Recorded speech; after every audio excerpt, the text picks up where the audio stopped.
साक्षी सर्वान्वितप्रेयान्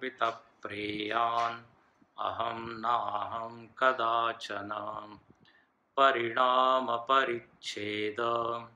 परितापैरुपप्लवात्। इस श्लोक को फिर पढ़ेंगे। साक्षी सर्वान्वितप्रेयान् अहं नाहं कदाचन परिणामपरिच्छेद परितापैरुपप्लवात्।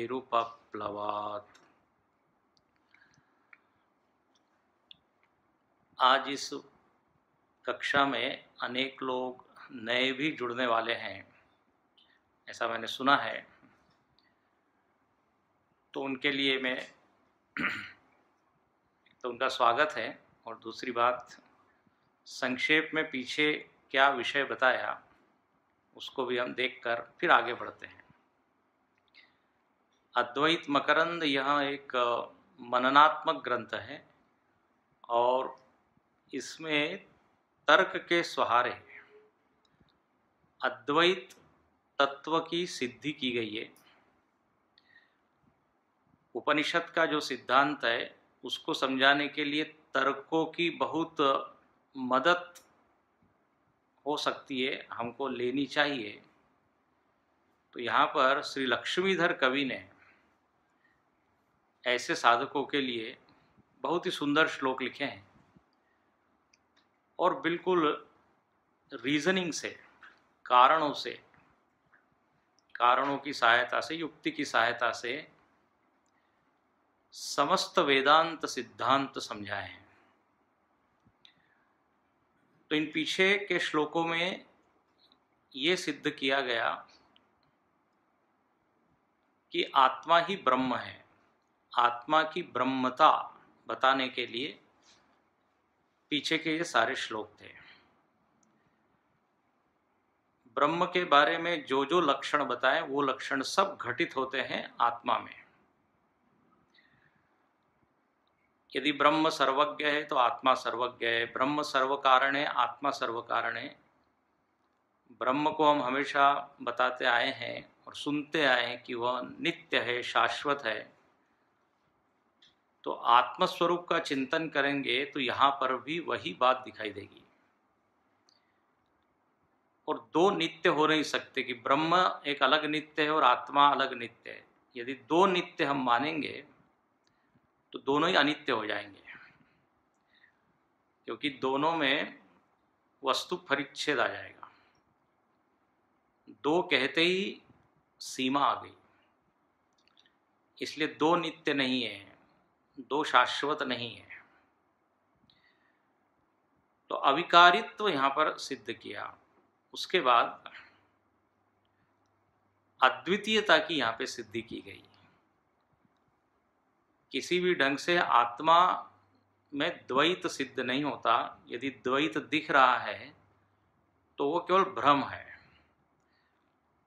भ्रम से हमको अनेक गलत चीजें सही मालूम पड़ती हैं, जो होती नहीं लेकिन दिखती है।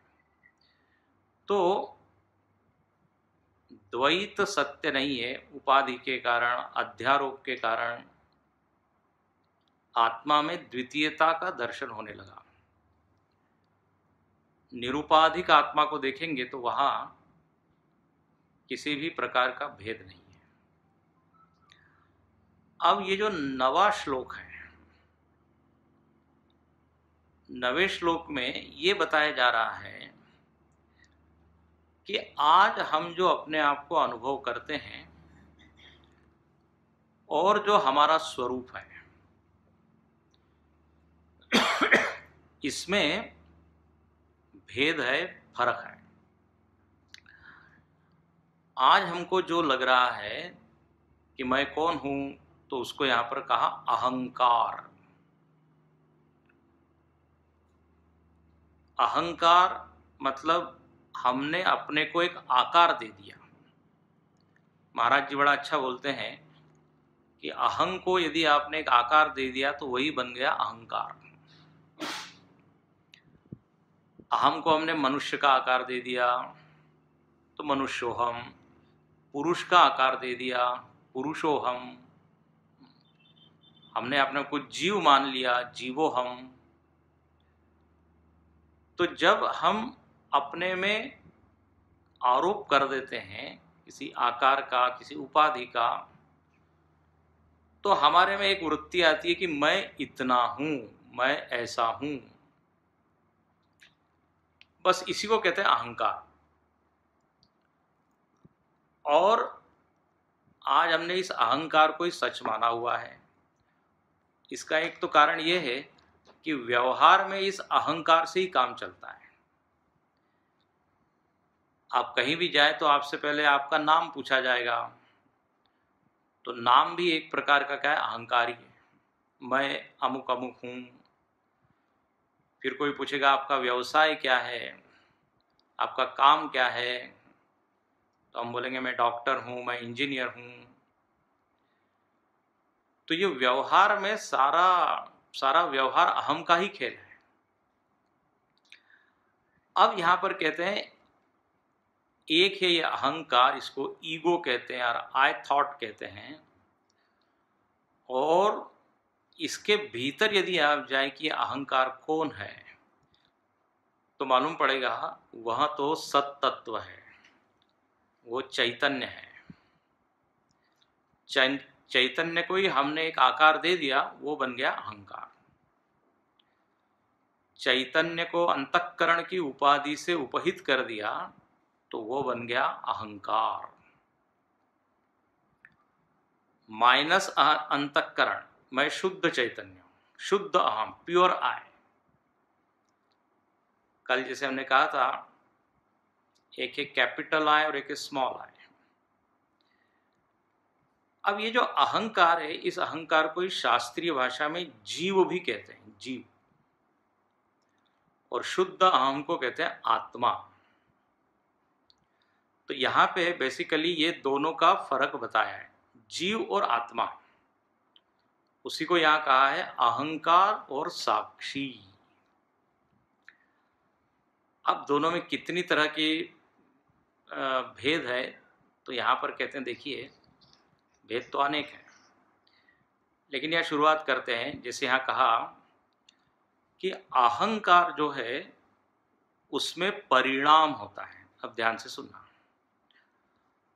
अहंकार में परिणाम, विकार, परिवर्तन। अब देखिए जरा अपने अनुभव को हम देखें, अपना अहंकार सतत बदल रहा है कि नहीं? बदल रहा है। जैसे हम एक विद्यार्थी हैं और हमने इंजीनियरिंग कॉलेज में एडमिशन ली, प्रवेश लिया। इंजीनियरिंग कॉलेज में जाने के पहले मैं अपने आप को केवल एक विद्यार्थी मानता था। इंजीनियरिंग का मैं विद्यार्थी हूँ। लेकिन जब पढ़ाई हमने पूरी कर ली, परीक्षा में पूरी तरह पास हो गए, डिग्री मिल गई, तब एक अहंकार आया कि नहीं, अहम इंजीनियर। ये 7 साल 8 साल पहले नहीं था। अब वह एक बार जब इंजीनियर हो गया तो अब जॉब में वो लग गया, तो अब जॉब में भी उसकी एक पोजीशन है, तो फिर उसके अनुसार उसका नाम हुआ assistant engineer, senior engineer, what ever वे। अब उसने 30 साल 40 साल सर्विस की। अब जब वो रिटायर हो गया तो अब क्या कहेगा, रिटायर्ड इंजीनियर। अब यदि कोई परिचय पूछेगा तो आप सेवानिवृत्त हो। तो अब देखो ये अहंकार बदला कि नहीं, मेरा परिचय बदला कि नहीं।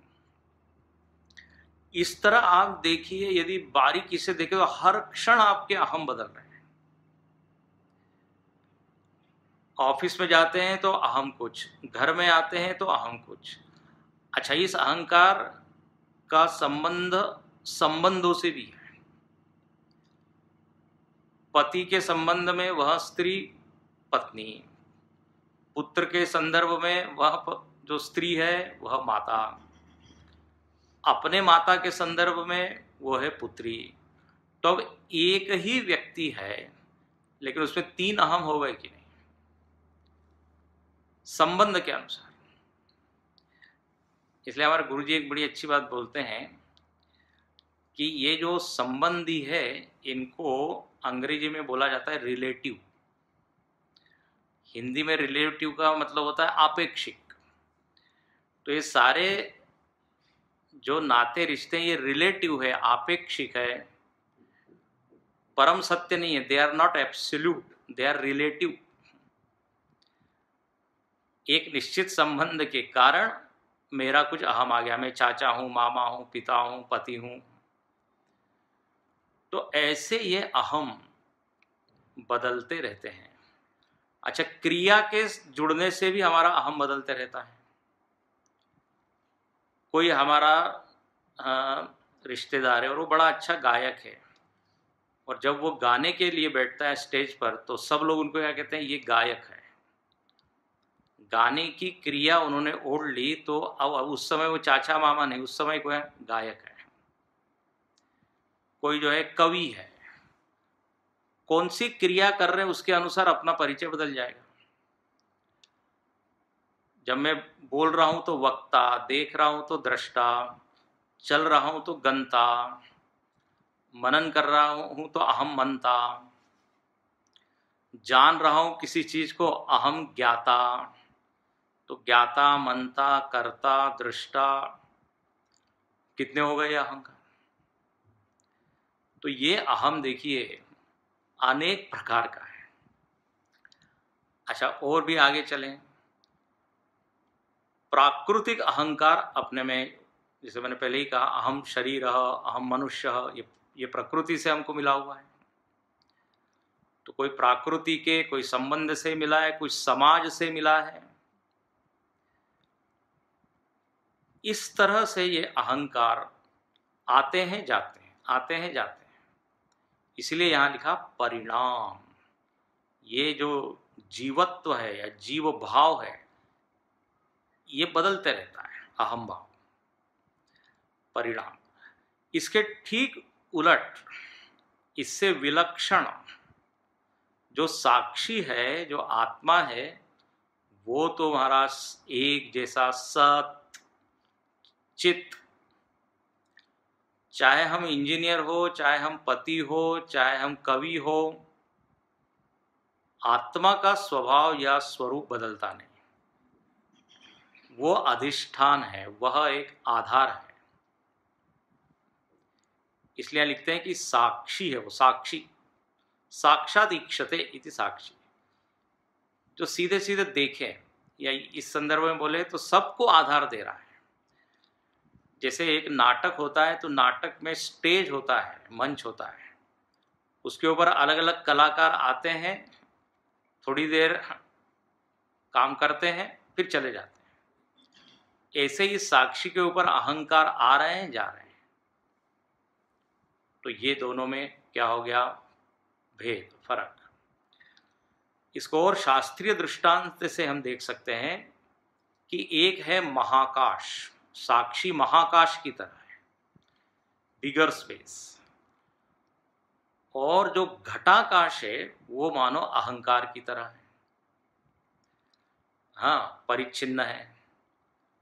वो घट को यदि आपने बड़ा बना दिया तो घटाकाश बड़ा हो जाएगा, घट को छोटा कर दिया तो घटाकाश छोटा हो जाएगा। घटाकाश और महाकाश है, वैसे ही अहंकार और आत्मा है। अहंकार ने यदि अपनी उपाधि छोड़ दी, उपाधि विलीन कर दी, तो क्या होगा, वो शुद्ध चैतन्य के रूप में अनुभव करेगा अपने आप। स्फुरति रुत स्वयं परम पूर्ण सत, अहम लीन के प्यलय सत्तया। रमण महर्षि कहते हैं कि अहम के लीन हो जाने पर, अहंकार का जब लय हो जाएगा तो एक अलय सत्ता बचेगी। अलय सत्ता मतलब ऐसी सत्ता जिसका लय कहीं नहीं हुआ। जैसे घट को तोड़ दिया तो घट लीन हो गया मिट्टी में, तो मिट्टी हो गई अलय सत्ता। ऐसे अहंकार का जब लय हो गया तो जो सत्ता बचेगी वो है आत्मा। अच्छा, और एक और इसमें ध्यान देने की बात है, अहंकार का लय होने का अर्थ ये नहीं कि हम अपने आप को कुछ कहे ही नहीं। अहंकार में जो सत्य बुद्धि है, उस सत्य बुद्धि को यदि आपने हटा दिया और मिथ्या अहम मान लिया, तो समझ लीजिए वो क्या, आपने अहम का लय ही कर दिया। इसलिए जो ज्ञानी पुरुष है वो भी अहम अहम बोलता तो है, लेकिन उसमें उसकी सत्य बुद्धि नहीं होती। व्यवहार के लिए ऊपर ऊपर से वो बोलता है। तो अहंकार के मिथ्यात्व को हमने जान लिया, तो समझ लीजिए आपने अहंकार को लय कर दिया। और ध्यान से सुनना, ज्ञान से अहंकार का विलीनीकरण ही होता है। नहीं तो नींद में जो होता है वो अहम का लय होता है। नींद में वास्तव में अहम का लय हो जाता है, लेकिन ज्ञान से क्या होता है, अहम का मिथ्यात्व सिद्ध हो जाता है कि अहंकार सच में नहीं है, केवल बोलने के लिए बोल रहा हूँ। जैसे नाटक में वो बोलता है कि मैं राजा हूँ, मंत्री हूँ, भिखारी हूँ, चोर हूँ। वो अहंकार केवल मनोरंजन के लिए, व्यवहार के लिए। भीतर वो जानता है कि मैं एक अभिनेता हूँ। ठीक इसी तरह ये अहंकार जो है, यह मानो कि साक्षी के ऊपर एक एक उपाधि उसने ओढ़ ली। तो फर्क हो गया, साक्षी अपरिणामी, अहंकार परिणामी। दूसरा, अहंकार और साक्षी में एक बड़ा फर्क है कि अहंकार परिच्छिन्न है। परिच्छिन्न का अर्थ होता है कि जो सीमित है देश काल वस्तु के द्वारा। अब फिर से आपको उदाहरण दे, जैसे हम कहते हैं कि अहम डॉक्टर हूं, मैं डॉक्टर हूं। तो मैंने क्या किया, अपने आप को प्रोफेशन से, अपने व्यवसाय से जोड़ दिया, तो सीमित हो गया ना। मैंने अपने एक परिधि ओढ़ ली कि मैं इतना हूं। लेकिन यदि साक्षी को देखा जाए तो साक्षी में तो देश काल वस्तु परिच्छिन्नता नहीं है। वो वस्तु परिच्छिन्न नहीं है इसलिए हर वस्तु में है, काल परिच्छिन्न नहीं है इसलिए हर काल में है, और देश परिच्छिन्न नहीं है इसलिए सर्वत्र है। चाहे आप इंजीनियर, डॉक्टर, कुछ भी करो, सब में साक्षी का अन्वय है। अन्वय है, यहां पर एक शब्द दिया है, साक्षी सर्वान्वितः। अन्वय का मतलब होता है इन एंड थ्रू, उसमें गया हुआ है। जैसे घट में मिट्टी का अन्वय है। तो अब अहंकार हम कितने तरह के बोल रहे हैं, उन सब में साक्षी का अन्वय है, प्रेजेंट है। जब मैं पति हूं तब भी वहां आत्मा है, जब मैं ऑफिस में जा रहा हूं और मैं ऑफिसर हूं तब भी वहां आत्मा है। जैसे एक माला होती है, माला में फूल होते हैं और उसमें धागा पिरोया जाता है, तो धागे का अन्वय होता है सारे फूलों में। अन्वय का विरुद्ध एक शब्द है, अन्वय के साथ ही जो चलता है वो है व्यतिरेक। व्यतिरेक मतलब एक में है दूसरे में नहीं है।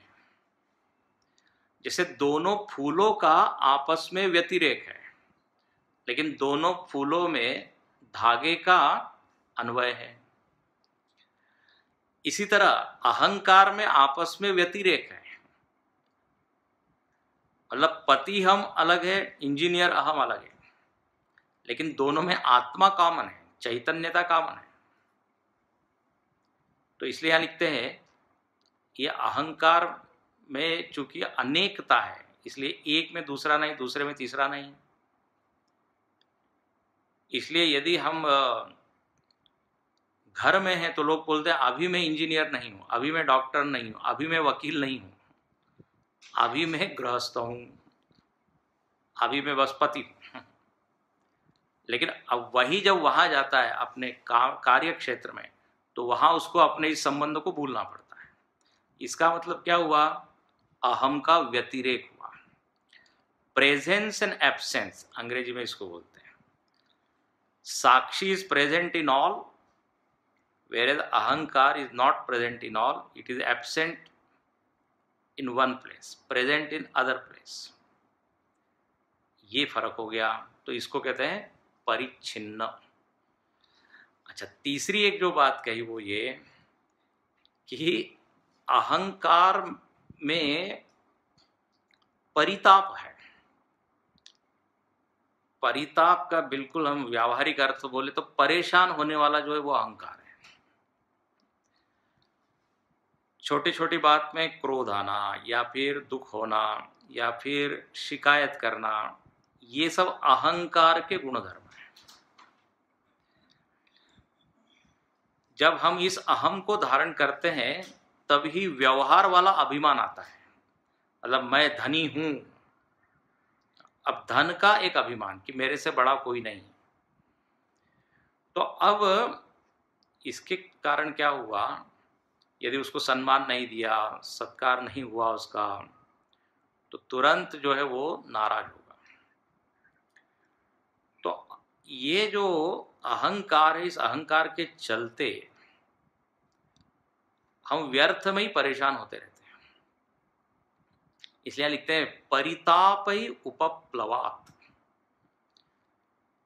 अच्छा, अपने साक्षी को देखे तो बोले साक्षी बिल्कुल असंग है।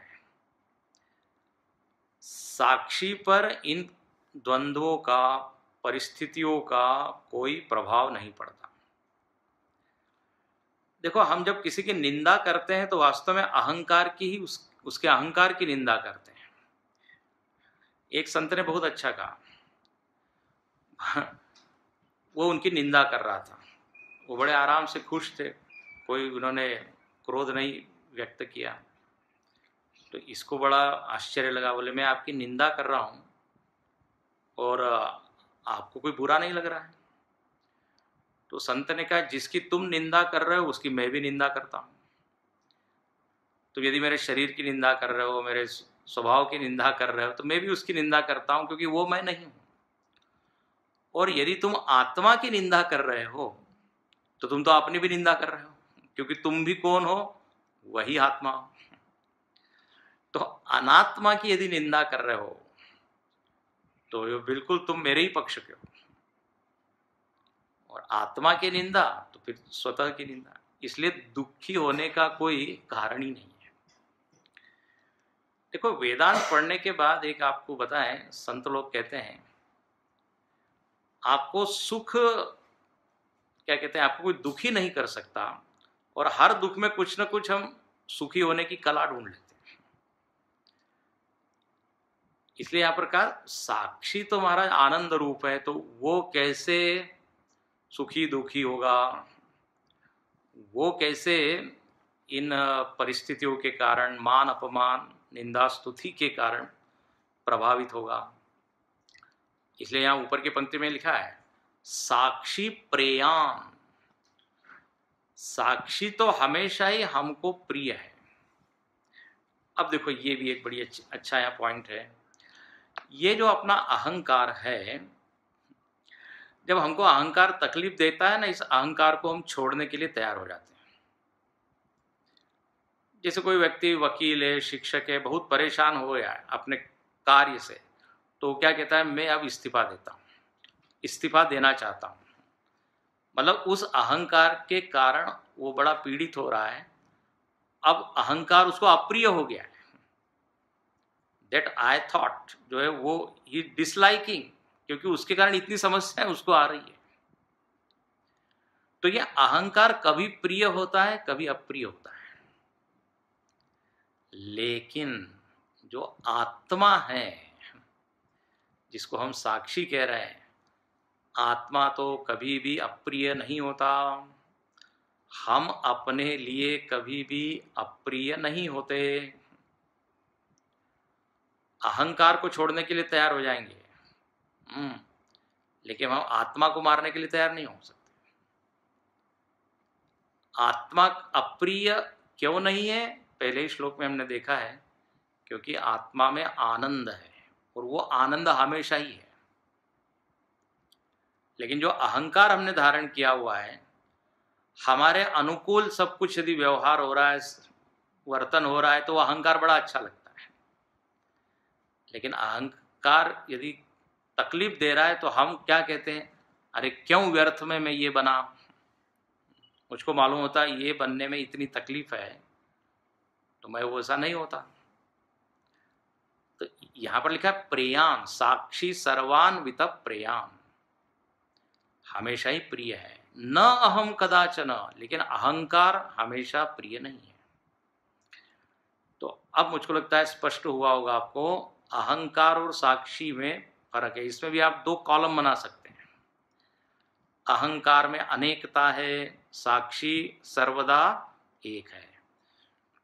अहंकार कर्ता भोक्ता ज्ञाता मनता सब है, साक्षी कैसा है, अकर्ता अभोक्ता दृष्टा है। वो केवल दृष्टा और भोक्ता में फर्क ये होता है, भोक्ता जो है भोगों से प्रभावित होता है, भोगों को जानता है, भोगों का अनुभव करता है और भोगों से प्रभावित होता है, उसको कहते हैं भोक्ता। लेकिन जो साक्षी होता है वो भोगों को देखता है लेकिन भोगों का प्रभाव उस पर नहीं पड़ता, इसलिए उसको बोला है दृष्टा। तो फर्क है, जो इन्वॉल्व हो जाए वो तो अहंकार है, भोग में, कर्म में, क्रिया में। और जो केवल देखे, जैसे सूर्य जो है, सूर्य को कहा गया है लोक साक्षी, पृथ्वी पे क्या हो रहा है वो केवल उसको देखता है, उससे प्रभावित नहीं होता। ऐसे ही साक्षी दृष्टा है, लेकिन अहंकार प्रभावित होने वाला है। अहंकार के हजारों रूप है लेकिन साक्षी का एक ही रूप है, एक रस है वो। तीसरा हमने देखा, अहंकार में द्वंद्व है और द्वंद्वों के कारण वो दुखी होता है, पीड़ित होता है, लेकिन साक्षी कैसा है, सर्वदा आनंद रूप है। चौथी बात हमने देखी कि अहंकार में सीमाएं हैं,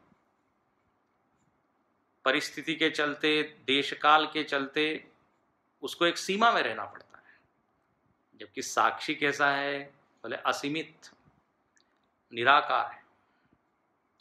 और अगला अंतर हमने ये देखा, अहंकार में परिवर्तन होते रहता है लेकिन साक्षी में परिवर्तन नहीं है। और सबसे बड़ी खबर यह है, अच्छी खबर यह है कि साक्षी ही मैं हूं, ये जानना है। अहंकार को यदि हमने सच मान लिया तो फिर ये पढ़ने का कोई लाभ ही नहीं। इस तरह यहां पे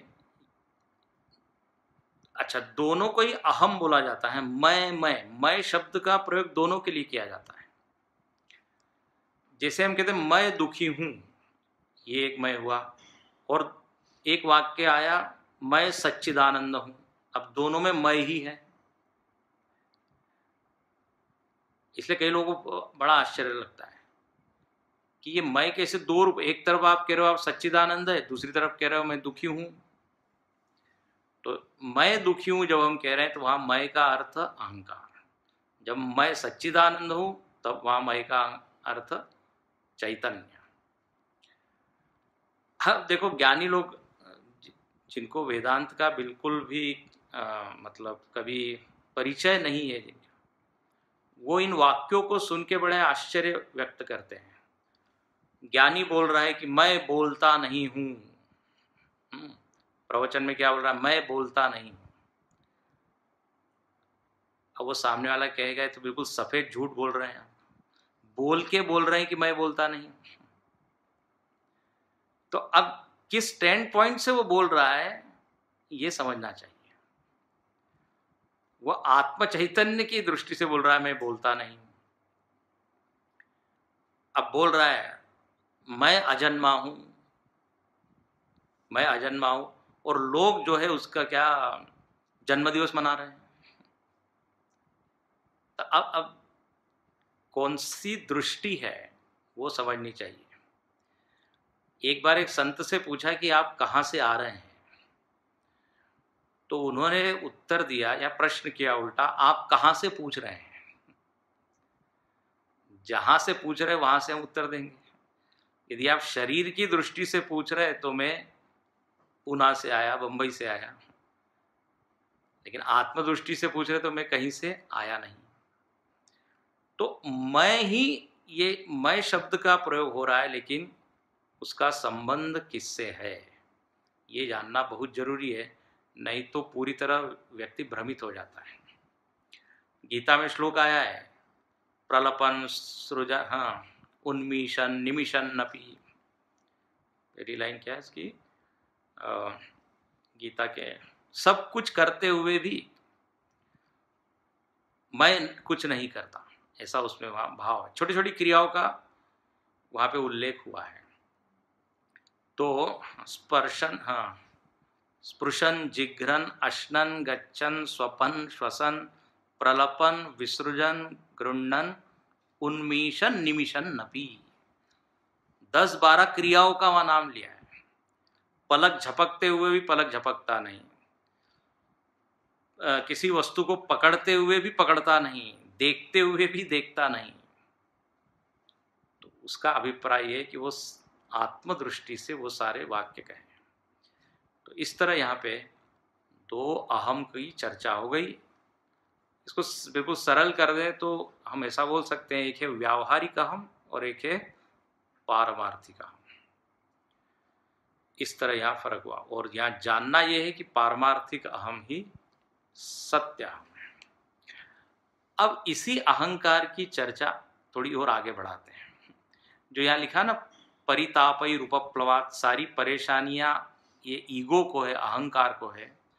तो इसको एक तर्क से सिद्ध किया गया कि देखो, साक्षी तो हमेशा ही आनंद में है, अहंकार में सारी परेशानी है। तो यहाँ अगले श्लोक में इसको सुषुप्ति अवस्था के द्वारा समझाया गया। इसको हम पढ़ लेते हैं, इसको देखेंगे कल। सुप्ते हमि न दृश्यन्ते दुःख दोष प्रवृत्तयः अतः तस्यैव संसारः न मे संसर्तृसाक्षिणः।